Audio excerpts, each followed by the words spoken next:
খুলনা প্রকৌশল ও প্রযুক্তি বিশ্ববিদ্যালয়ের বেশিরভাগ শিক্ষার্থী হল ছাড়লেও এখন অবস্থান করছেন আন্দোলনকারী বেশ কয়েকজন।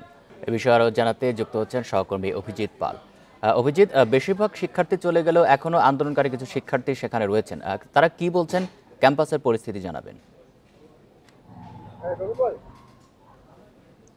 আমরা আন্দোলনরত শিক্ষার্থীদের একজনের সঙ্গে কিছুক্ষণ আগে কথা বলেছি এবং তারা সিদ্ধান্ত নিয়েছেন তাদেরকে আসলে হল ছেড়েই যেতে হবে। কারণ হচ্ছে যে এই হলের যে ওয়াইফাই ব্যবস্থা এবং হচ্ছে যে পানির ব্যবস্থা এবং এর পাশাপাশি বিদ্যুৎ রয়েছে, সেই ব্যবস্থাগুলো এখন বন্ধ করে দেওয়া হচ্ছে দুপুরের পর থেকে, যার কারণে তারা সিদ্ধান্ত নিয়েছেন যে তারা হল ছেড়ে দিবেন। এবং এছাড়াও আরেকটি বিষয় হচ্ছে যে আগামী শুক্রবার থেকে অথবা 28 ফেব্রুয়ারি থেকে হল দীর্ঘদিনের জন্য আসলে বিশ্ববিদ্যালয় ক্যাম্পাস বন্ধ হয়ে যাচ্ছে।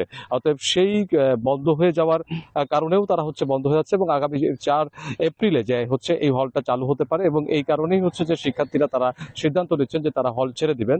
কিন্তু যখন আবার ক্যাম্পাস চালু হবে তখন তারা তাদের এই আন্দোলনের দাবির বিষয়ে অনড় হবেন এবং এই বিষয়ে যদি কোনো সিদ্ধান্ত হয় তাহলে তারা সেটি গণমাধ্যমের সঙ্গে যোগাযোগ করে জানিয়ে দিবেন বলে। তবে শিক্ষার্থীদের এখন চলে যাওয়া বা কি পরিমাণ শিক্ষার্থী এখন পর্যন্ত ক্যাম্পাসে রয়েছে বা যদি কেউ রয়ে যান তাদের ব্যাপারে আসলে প্রশাসন কি ধরনের ব্যবস্থা নেবে সেই বিষয়ে এখনো পর্যন্ত হল প্রভোস্টদের কাছ থেকে কোনো ধরনের কোনো বক্তব্য পাওয়া যায়নি।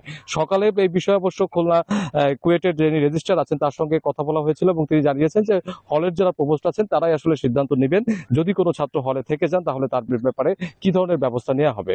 আর এই কুয়েট ক্যাম্পাসে যিনি উপাচার্য রয়েছেন তিনি অবশ্য গণমাধ্যমকে জানিয়েছেন যে তিনি চান যে শিক্ষার্থীরা বেরিয়ে যান, যেহেতু নিরাপত্তার কিছু বিষয় আছে এবং ক্যাম্পাস বন্ধ হয়ে যাচ্ছে। এই কারণে তিনি আশা করছেন যে শিক্ষার্থীরা পরিস্থিতি বিবেচনায় নিয়ে তারা হল ত্যাগ করবেন এবং ক্যাম্পাস ছুটিতে চলে যাবে, এরকম একটি বিষয় তিনি আশা করছেন। আপনি জানেন যে গত 9 দিন ধরে আসলে এই কুয়েটে একটি অচল অবস্থা চলছে।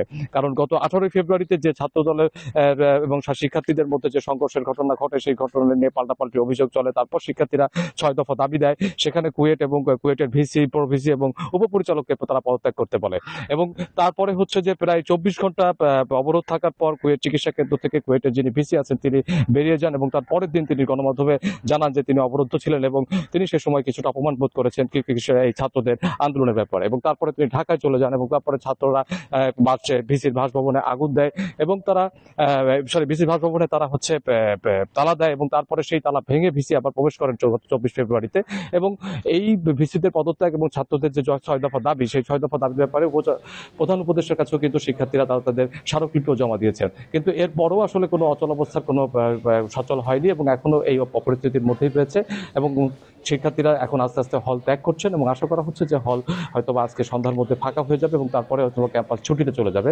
ছুটির পরে হয়তোবা এই আন্দোলন নিয়ে শিক্ষার্থীরা আবার নামবেন, কিন্তু তারা এখনো পর্যন্ত তাদের কর্মসূচির ব্যাপারে কোনো কিছু জানাননি।